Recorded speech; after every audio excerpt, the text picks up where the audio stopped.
Welcome back to the channel, guys. Today I'm back with a review of the beer that I brewed, which was the Stars and Stripes by Pinter. Obviously I didn't have a Pinter, I had the Pinter Free. The Hellmann's Mayonnaise fermenting tub. That's right, it was the Pinter Free. Well, in my eyes it was the Pinter Free. With all the ups and downs that Pinter had, I decided not to get one. Anyway, we're back today. We've got the Stars and Stripes in the Cooper's PET bottle. This was fermented for 10 days. I fermented it for 10 days. And then I used some dextrose for priming sugar.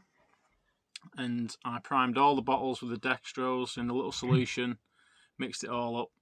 I forget how much it was. I think it was like 23 grams. I'm not totally sure. You'll have to check the other video out that I did when I did it. But here it is. It's been it's nicely carbonated. I could feel the bottles very firm. Sat for 2 weeks. Been in the fridge for quite a few days now.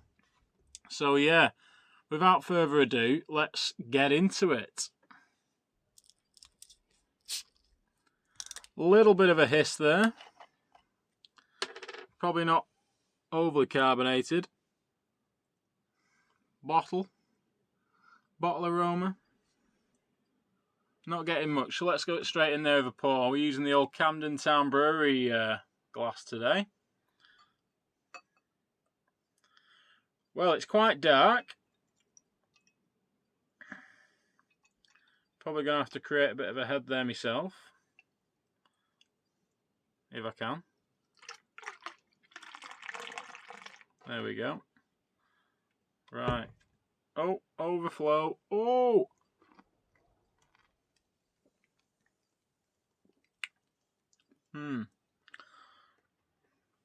So there we are. Very dark, that, isn't it? Let's give it a proper taste.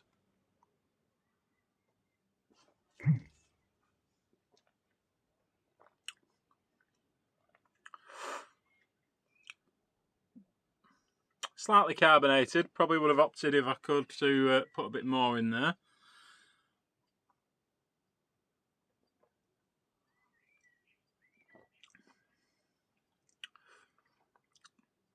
It's got a nice mouth feel to it. Flavour wise,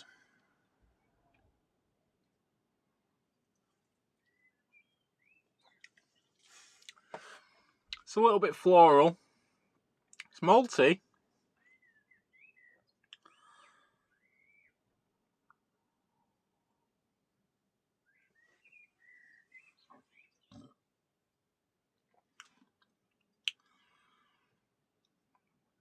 Am I enjoying it? That's the question, right?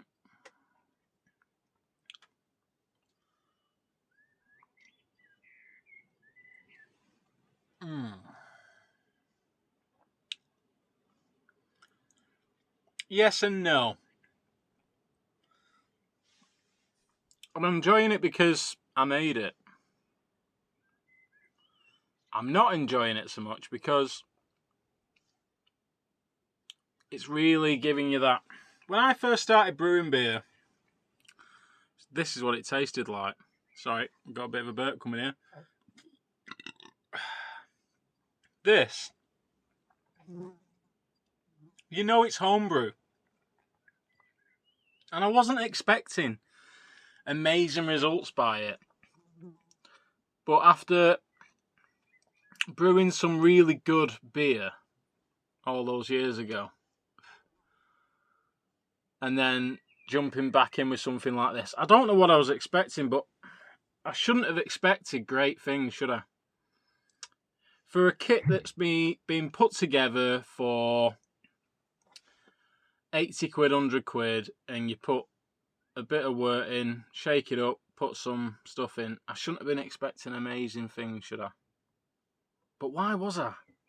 The marketing for the Pinter was brilliant. It is brilliant. But it isn't giving me,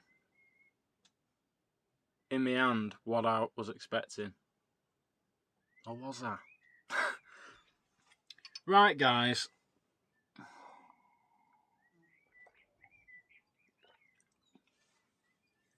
It's alright. It's not bad, but I don't think it's good either. It's malty, it's florally, it's biscuity, but it's got a major overtone of homebrew to it. Now, if you're just starting out doing homebrew and you get this, you'll be happy with it, you will.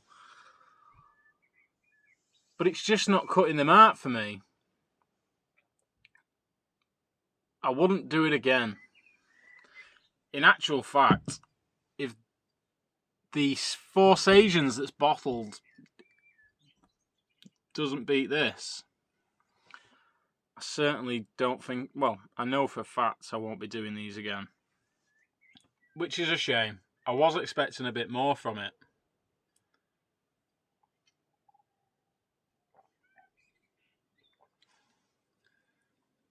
It's got great mouthfeel to it, but personally, that's all it's got going for it. It's quite dark, isn't it? It's got quite a hazelnutty colour to it. The head's quite yellow to it. Don't know if that's picking it up on there.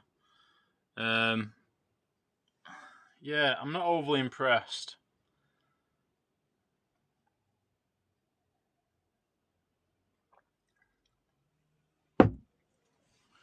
It's a 3 out of 10 for me, guys. I'm not very happy with it. If you've never done homebrewing before, this is probably putting you off buying this. But don't let it, because once you start brewing, it's a great stepping stone. It's a great starter. But I've just kegged and bottled today the Muntons Hazy IPA. And I ended up with a pint of it left over, and I drank it. Uncarbonated, room temperature, and it was phenomenal. So personally, I wouldn't buy a Pinter, and I would advise people not to buy a Pinter. I would advise people to buy a premium kit like Muntons Hazy IPA, something like that, which is like, I think it cost me £26, £27, and buy yourself a fermenting bucket. Buy yourself some bottles. For the price of a Pinter, you can get yourself a premium kit and everything that you need to make that beer, and you'll come out with a beer 10 times, honestly, 10 times better than that. Thank you for watching, guys. Please like this video, subscribe, and I'd love to hear your comments. What do you think about this beer? What do you think about Pinter? What do you think about all the issues that have happened with Pinter? I'd love to know. Please like, please subscribe, and stay tuned. In the next couple of weeks, I've got the video coming out from the kegging. I've never kegged before, so I've kegged my first beer today, and I've bottled it. Got some great videos coming out. So yeah, please like, please subscribe, and I'll see you down the road, guys. Enjoy if you can.